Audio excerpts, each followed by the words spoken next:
finally. It's my first night off for ages. Nothing like spending a night out under the stars. You see that? There's the moon rising up behind the evening star. Every night it does that. Beautiful. Now, where's my... Ah, here it is. Not bad. Hold on. What now? SMS alert. Scheduled upgrade starting. Oh no, I totally forgot about this. I set the server to auto upgrade. Oh, that was rough. Hey, what's happened to my star? And what are all these swirly things? Wait a minute. Where's the moon gone? Wait, what's it doing over there? And why is it round? Oh, this is just too strange. Wait, which version are we in? It doesn't even say. Let's have a look at F3. Minecraft Beta 1.9 Pre-Release 3. But we were already on Pre-Release 3. Oh, I don't know what's going on anymore. All I wanted was one night off.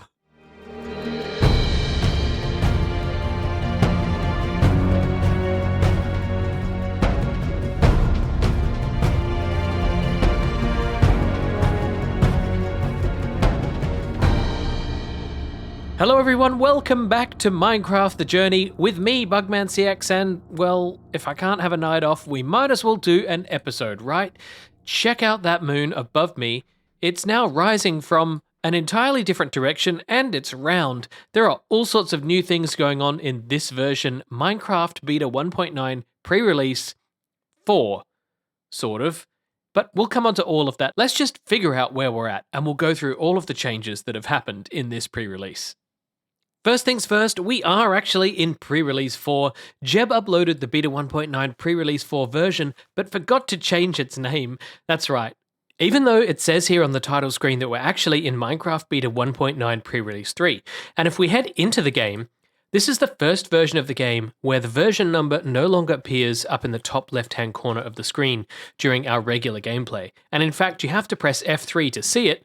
This one, of course, still says Minecraft Beta 1.9 Pre-Release 3, even though it's Pre-Release 4. And why did that happen? Well, Pre-Release 4 was announced at 3:28 PM, but the version number for that release hadn't been changed, and Jeb said, "Oh God, why do I always forget something? I forgot to change the version number. The real version will be up shortly." And 7 minutes later, a replacement had been posted. And since this was the only change, I think to reduce any confusion in which version we have in the future, I think it makes sense to upgrade to that replaced version. So let's do it. Pre-Release 4. That looks better. But feels the same. Smells the same. F3 screen. Yep. Definitely the same. For the next job on the list, I really think we're going to have to work out what's been going on with the sun and the moon. I mean, is that the moon there? It looks like a giant black snowball floating through space. I really don't know what's going on here, but I know that I'm not equipped to study this without some better infrastructure. And I've been working on just the thing. And this path should take us exactly where we need to go. The new Buggington Observatory, this way. All right, I'm going to follow this path and I'll see you there. There it is, a glorious looking observatory tucked in behind the landscape there. Looks like this has got a great view of the sky. It should be pitch black around here at nighttime. Can't wait to figure out what exactly has been going on with the strange stellar observations. Let's go in for a closer look. Look at that. It's impressive, isn't it? New Buggington Observatory. Let's go in and check it out. Hello! Welcome to the brand new Buggington Observatory. Please make sure to pay the entry fee of 1 diamond per entry. Hold on. I built this. I had to go out and gather all the resources, and I had to do all the planning. I had to do all the construction. Surely I don't have to pay for entry? Now, fair's fair and rules are rules, and the same rules must apply to everyone. These gullible citizens, they pay for all the construction themselves out of their own pockets and still get sucked into paying these entry fees. Hey, I heard that. Have you paid your entry fee? Don't be silly. I'm the mayor. I can't win. Here's your stupid diamond. Now let's have a little bit of a look around here. We got a reception area. Looks like an observation deck up there, maybe with a telescope, and a couple of rooms off to either side. Wait, where did he go? He's quick, isn't he? All right, let's head up here and have a little bit of a look. Up this staircase here, we should have, yes, access to the entire open sky right above us like this. And this looks a bit like a telescope to me. Yep, that's definitely the end of it there. And I guess this is the eyepiece where you, let's see, how do you get in here? Hop in here, have a look down there, and you should be able to see the stars. Doesn't seem to be working for me very well at the moment, but we can keep an eye on things ourselves. Let's hop outside just so we get a big view of the daytime sky. And right above us, you can see this big round sun. Now, this is very new because everything else in Minecraft is made up of squares, mostly. I mean, there are some round things, and it makes sense that the sun might be round and the moon might be round. And in fact, it was Notch who changed this. He tweeted out saying, "I'm making the moon and the sun round." I am very sorry. But I don't know why he's sorry. I think it looks cool. One of the other big changes we noticed is that the sun now rises and sets from a completely different direction. When the maps were introduced in Beta 1.6, we discovered that the sun actually rises in the north and sets in the south, which is a little bit strange. But in this version, it's entirely different. Notch said, "And now the sun rises in the east. Hashtag break all the sunrises." And we can check this out ourselves, I guess. If we just create our own map in the crafting bench here, we should be able to confirm this for ourselves. Let's take a look here. Okay, so if I face the direction, these maps are still a bit weird. The needle's off. But if we consider that the map is north, why is my cursor facing north? This is north. Okay, north, east, south. The cursor's really weird. And west. So the sun is now setting in the west, even if my cursor thinks that I'm facing to the northwest a little bit. Yep, maps are still dodgy and weird. And now sunsets are going to look completely different from wherever we are in the world. But now that the sun's going down, we can focus our attention to the moon. Have a look at that. The moon is a kind of an odd shape. And the reason for this is that Beta 1.9 Prerelease 4 brings in moon phases into the game. So each night, the moon should appear differently in the night sky and go through a series of phases. So we can use the observatory here to observe all of the phases of the moon and document everything we observe in the night sky. Moongazing. This is exciting. In my first night observing the moon, it came out at its most fullest and bright. With a bright white glow, its full rounded shape was very clear. I shall call this a full moon. Night 2. The moon is a very strange shape tonight. The light is sort of waning, and the shape looks kinda lumpy. It looks like part of the moon is cast in shadow. Since it looks smaller and lumpy, I think I'll get fancy and use some Latin. Let's call this the waning gibbous. Night 3.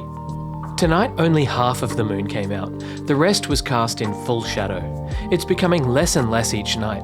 I think it's because the moon's in its final stage of its orbit, so I shall call this the last quarter.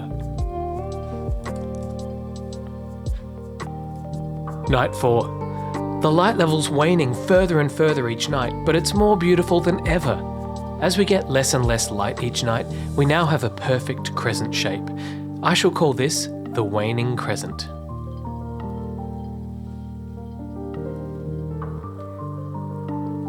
Night 5. Tonight was a very strange night indeed.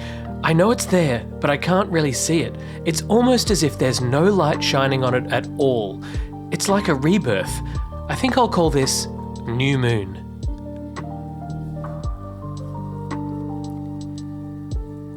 Night 6. I was right, it's back. The crescent shape's returned and the moon is starting to appear again.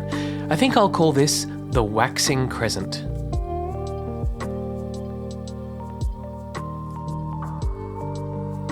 Night 7. The illumination of the moon's surface is growing larger again as it continues in its orbit.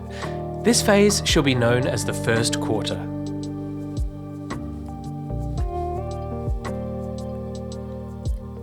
Night 8. The moon seems to grow larger still, and as the illumination increases, the lump is back.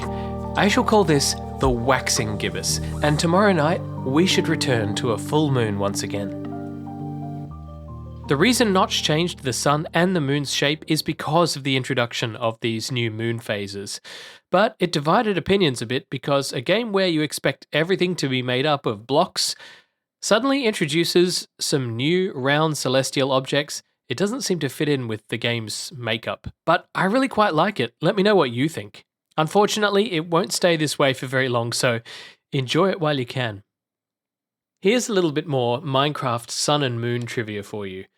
The moon phases in Minecraft actually start with the full moon in every new world, even though we consider the real world's lunar cycle to technically start with the new moon. But this makes better sense for Minecraft, I think, because it might be a little bit off-putting to spend your first night of every world with a strange dark blob floating around in the night sky.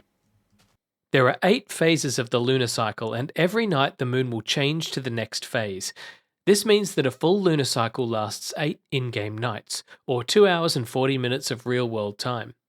But this is unlike the real world, where the lunar cycle takes 29 days, or around about a month.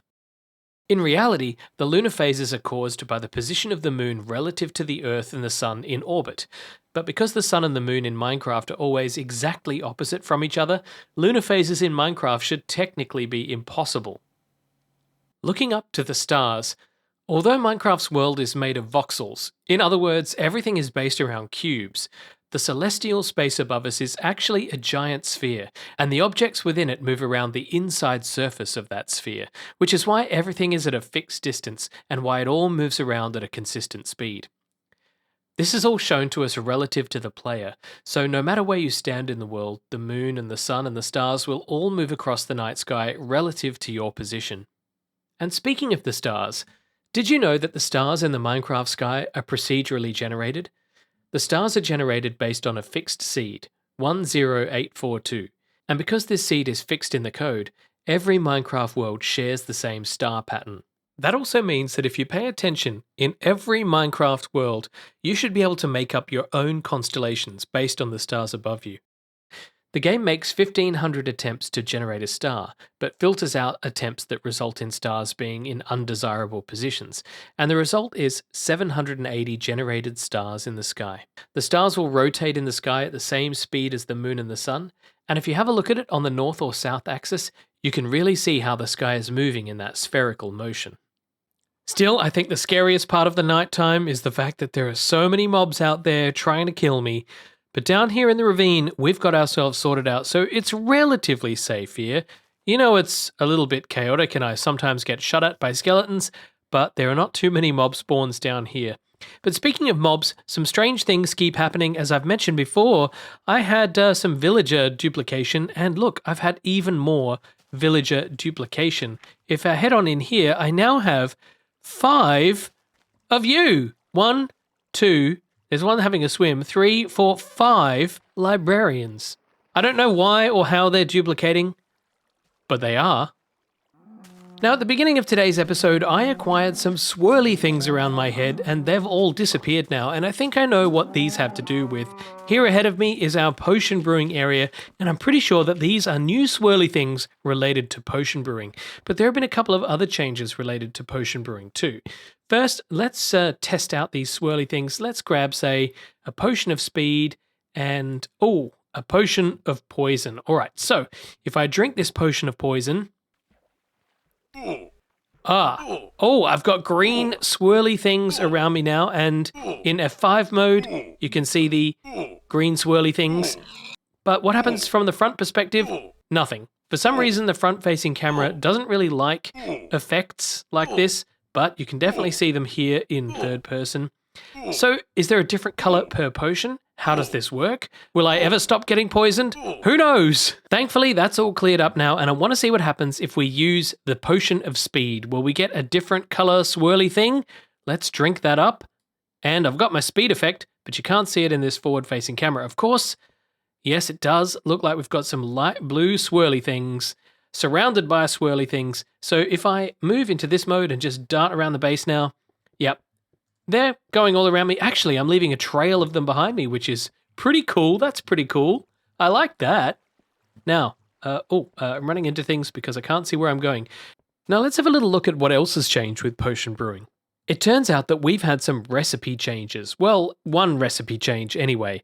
Let's see here, we should have somewhere, here it is, gas tier equals instant health. Well, that's no longer the case. In fact, this recipe has changed because it was a bit too difficult for players to get gas tiers just to make health potions. So gas tiers will now make potions of regeneration. And there's a new recipe involved in making these potions of health, which we'll come to in a moment. So if we check out this little chest here, we should have our existing gas tier from the last time we did brewing, and now it's turned into a potion of regeneration. This is exactly the same effect that you get from a golden apple, which kind of makes golden apples somewhat useless, I suppose, but the gas tier is still quite difficult to get. As can clearly be demonstrated by these two here. Well, now that I've got my gas tier, let's give this a test. If we put this into this brewing stand, I've already set up these awkward potions here, so we should be able to find out if this gas tier now brews a potion of regeneration and then give it a try. And it does. We have a 45-second regeneration potion, which is actually 15 seconds longer than the golden apple. Now, in theory, we should be able to extend this as well. Where's all my stuff? Yes, a glowstone dust will turn potions into basically double the strength. So if we pop one up here, it does brew down, and these should turn into a potion of regeneration too. And I'm assuming that if we do that, it should be longer than 45 seconds. And yep, regeneration 2, but only 22 seconds. So presumably regeneration 1 gives us regular regeneration for 45 seconds, and regen 2 must be stronger, meaning my hearts recover more quickly. That would be my guess, which is why the duration is so much lower. But we do have these now, so let's just, well, there's no point drinking one, is there? I've got no hearts to reclaim, so it'd just be wasted. Maybe I'll just carry these around with me, and if push comes to shove and we get into any strife, I'll drink them right up. But in the meantime, we do have to figure out how to make our potion of instant health. I've got these ready here, but what's the new ingredient? What we need is a thing called a glistering melon. So we're going to have to head over here to the melon farm and do a quick harvest, because we can craft this with melon slices and gold nuggets. So let's pop down here, and hopefully the melon slices will make their way towards me. Come on, melons! I can't wait all day. I'll just go in there. All right, we'll speed it up. Meet you halfway. Thank you very much. We've got ourselves one melon. That'll do the job nicely. So if we take a melon and combine it with a gold nugget, we can create this glistering melon, which is technically a glistering melon slice, but they don't fix that for a long time. Right, well, we've got ourselves a glistering melon. I'm noticing that it's the same texture as the melon, but in reverse, and obviously very glistery. It looks like the rind is a little bit more yellowy, and the seeds are gold, which is cool. Now, I wonder if you can eat this thing? No. Hey, it does look interesting, though. Have a look at this. Let's get the rest of these slices. So in my hand here, it looks like I'm holding it in a position ready to be eaten, you know, like a melon slice ready to be brought up to my mouth to be eaten, whereas this one looks like I'm offering it to these spiders. Hi, would you like to eat some melon slices? No? Good, because I've got my golden one here that I'm going to eat myself. Anyway, let's not get too distracted. I'm going to head back down to the brewing area and see what this one does. Also, I need a better way down. So if we stick the glistering melon right here in the brewing stand, in a few moments' time, we should have potions of instant health. Ta-da! Potion of healing, instant health.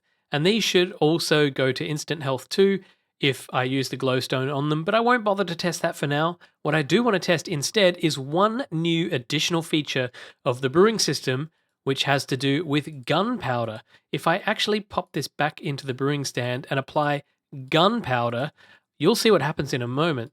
So here we have the glowstone. Glowstone increases the potency, redstone extends the duration, and gunpowder, Well, gunpowder makes a brand new type of potion called a splash potion, and we should be able to throw a splash potion at a mob or at ourselves or at anything really, and apply whatever potion effect is in the bottle to that mob. And I'm keen to test this out. Probably not with an instant health though, come to think of it. Oh, look at that. It looks really cool. It looks more like a hairdresser's water spray bottle that they might use. Let's give it a little try on the floor here. Again, it's instant health, and I don't have my hearts down. All right, let's take one for the team here. Oh, and splash. Yeah, look at that. We've got our potion effect. Oh, hi. Okay, you're not what I wanted. You are very much... Go in the hole. Anyway, as you saw there, the potion of instant health came in very handy as we just splashed it on the ground. So you can imagine that if you're in the middle of combat and you have one of those on your hotbar, you can just throw it down and get all of that instant health very, very quickly, much quicker than drinking a potion.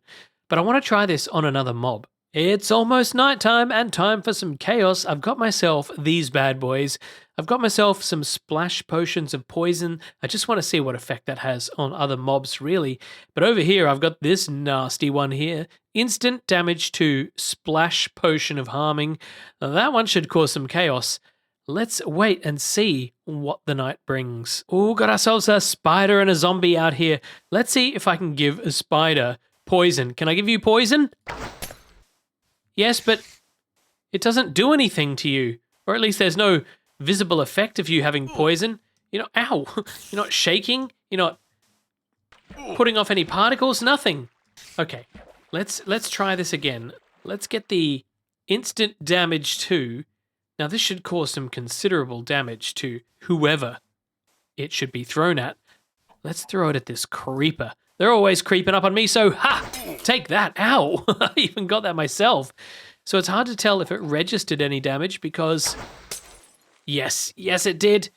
Let's just try it out on this last one here. And what we'll do is we'll run up to you and give you a crit hit first. And now follow that up with... Oh, did nothing. Did nothing! Oh, that was weird.